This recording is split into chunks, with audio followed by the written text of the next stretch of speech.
Hello! In the last lecture, you learned how to harness the power of emotion to write sales messages that are mind-bendingly persuasive. Now, before you start flexing those emotional muscles, we need to rewind a little and get to know our reader. So in this lecture, you're going to learn how to create a razor-sharp customer persona, 3 sneaky tactics for getting inside the minds of your customers, and I've got a bit of a bonus mission for you where I'm going to show you how to shape your copy to hook your ideal customer once you've created your persona. This is super handy, so let's get started. Let's imagine you sell grass seed and your target audience is golf course greenkeepers. You need to make up a fictional customer. Let's call him Phil. Phil is 42 and married with 1 daughter. He's head greenkeeper at a well-respected golf course. Now you can picture Phil, you can sell better to him. But let's go beyond the typical demographics of age and gender and job title. What we need to do here is step into his world. What are his challenges and pain points? What are his dreams and goals in life and work? The answers to these questions will help you understand what motivates him to choose your products. So here are 3 sneaky tactics you can use to get hold of this information. 1. Social media. People use social media as a forum to gripe about problems they're having or boast about successes and swap knowledge. So go to networks like Facebook, Twitter, LinkedIn and run a search for your target audience. What are people talking about? What do they like or dislike about products or services like yours? Delve into groups, listen and follow relevant hashtags and you'll get an instant window into the minds of your customers and what they truly want from you. Tip 2. Check out review sites like Amazon for comments about products like yours. Scroll through the comments on industry blog posts, relevant videos and articles. And again, look out for what people are talking about. What are their challenges? What are their expectations? What do they want more or less of? These are the things that are going to help you build your persona and also that you can address in your copy. It's all extremely useful intel. My 3rd tip is to actually go out and talk to people. Talk to your colleagues, peers, sales teams, and of course, if you can, your existing customers. Can you see any patterns or recurring themes in the kinds of questions they're asking?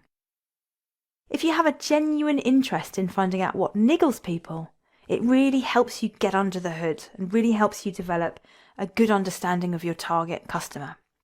And if you don't have customers yet, you can metaphorically come up with your customers' responses using your persona. Okay, it's not perfect, but it's better than guessing. Copy power up. Use the language of your customers.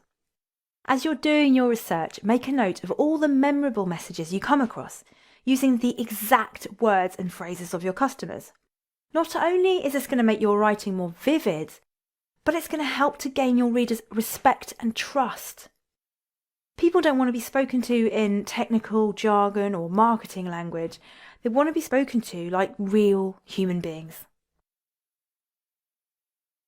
For instance, nobody said, "This auditing software is a groundbreaking solution to our internal procedural and operational compliance needs."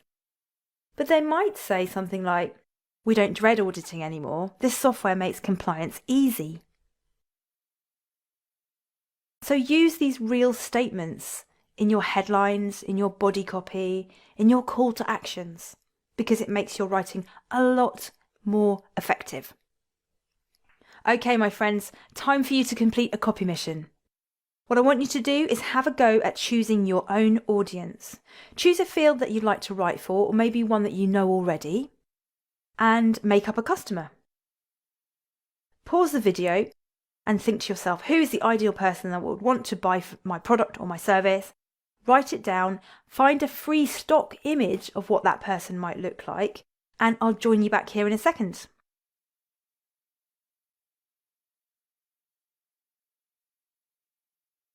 Okay, now you're ready to imagine yourself in his or her shoes. Use this guide to build your persona. You might have some information already about them, or you might want to use one of those 3 tactics that you've just learned, or all of them. Try to fill out this form as much as possible. Okay, you might not find everything, but do your best. You can always download this grid, by the way, this template, from the resources section, if that's easier. Pause the video now and have a go. I hope that was a useful exercise. Trust me when I say that just by doing this, just by filling out this grid, you are way ahead of most other businesses and copywriters, because most people don't even come up with a persona, let alone go into the effort of creating a grid like this. So congratulations. Here's a quick copy power-up tip for you. Now you've got your persona in mind, print it out, put it on and pin it onto the wall so that you can glance at it every now and again. This will help keep your copy consistent so it always clicks with your reader. Here is a super polished example from American Express. Please don't worry if yours doesn't look like this. It's just to give you an idea.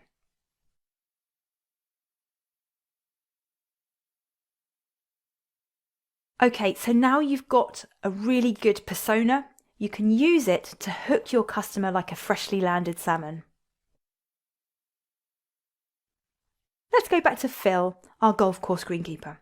So you read somewhere, maybe on a Facebook group while you were doing some research, that he's struggling with patchy grass. The course is looking ugly and some of the players are complaining.